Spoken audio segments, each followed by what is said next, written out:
Hello everyone. तो आज हम देखेंगे कि रिलेशन विद द दोस्त एंड ऋतु। तो ऋतु का दोस्त के साथ में क्या रिलेशन होता है, ठीक है। तो सबसे पहले तो आपको ये बात याद रखनी है कि बात पित्त और कफ, इसका सीक्वेंस यही होता है और आपको भी इसी के अकॉर्डिंग, अगर आप किसी भी जगह पर लिख रहे हो तो आप इसी के अकॉर्डिंग ही लिखेंगे, क्योंकि sequence is more important in Ayurveda, ठीक है।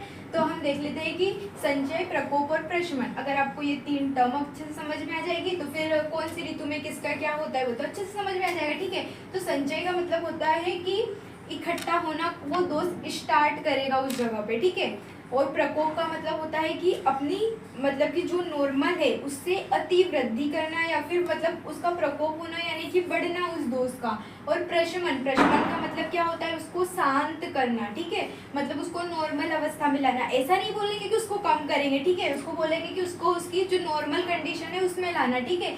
तो वात जो रहता है उसका संचय मतलब इकट्ठा होना कब स्टार्ट होता है और बहुत ज्यादा बढ़ना कब स्टार्ट होता है और शांत किस ऋतु में होता है। तो वात जो रहता है वो उसका संचय ग्रीष्म ऋतु में होता है, वर्षा ऋतु में उसका प्रकोप होता है, और प्रशमन कब होता है उसका शरद ऋतु में होता है, ठीक है। तो आपको यहाँ पे एक क्वेश्चन ढूंढ के लाना है कि अगर अपन को किसी व्यक्ति का अगर पंचकर्मा करवाना है, मान लो कि आपको वमन करवाना है, तो आप ग्रीष्म, वर्षा और शरद में से कौन सी ऋतु में उसका वमन करवाएंगे, ठीक है।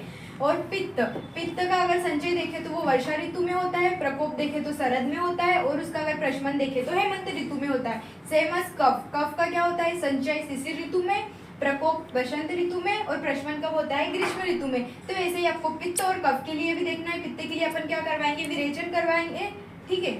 हाँ, विरेचन ही करवाएंगे, सॉरी मैंने आपको गलत बोल दिया था, ठीक है। जो कफ रहता है कफ का क्या करवाएंगे अपन, वमन।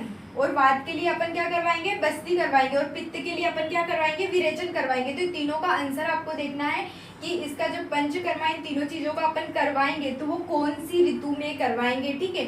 और ये आपको ये टेबल बहुत ज्यादा इंपॉर्टेंट है एग्जाम के व्यू से, बेसिक नॉलेज के हिसाब से, तो आपको ये बहुत अच्छे से याद होनी चाहिए, ठीक है। तो आज के लिए इतना ही। Thank you so much.